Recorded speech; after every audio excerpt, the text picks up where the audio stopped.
You are listening to Bridging the Gap, the podcast where we talk about businesses going global with the help of localization. First, Ferry, can you tell us why ISO certifications are important? All right. So basically, in the digital world, everybody care about their data. As a customer or as a potential customer, they always think about, hey, will my data be secured if I put them in this company or in that company? And how to prove that is normally with one of the certifications like ISO 27001, which basically says that someone else, independent from our company, have do an audit, check every single items according to the standard, and they can confirm that the company follows exactly the requirements to be a secure company.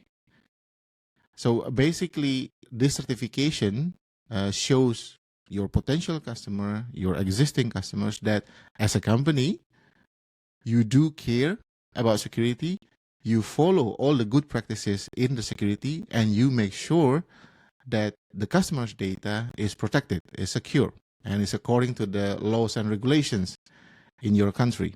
And Ferry, would you recommend to get both ISO and SOC 2?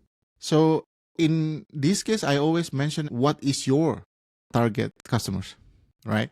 So if you're focusing on, let's say, region like Europe, Asia, Australia, ISO is always your best friend as a starting point. I think what most people forget or, let's say, misunderstand, when you finish with writing down the policy that is aligned with your company, then everything is done. It's not. So writing a policy, writing a procedure is just the first step.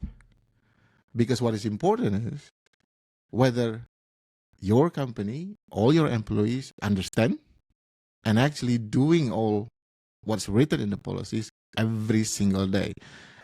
Okay, so I was wondering, is it a one-time process or how does it work? As far as I know, this is something that you have to do continuously, right? For what we've been talking about.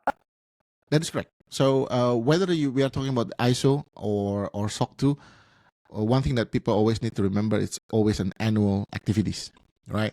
So for ISO, the commitment, the contract with the external auditor is always 3 years. But then within these 3 years, every year you will have what they call a surveillance audit, which means that every year they will come back to you, making sure that you're always compliant.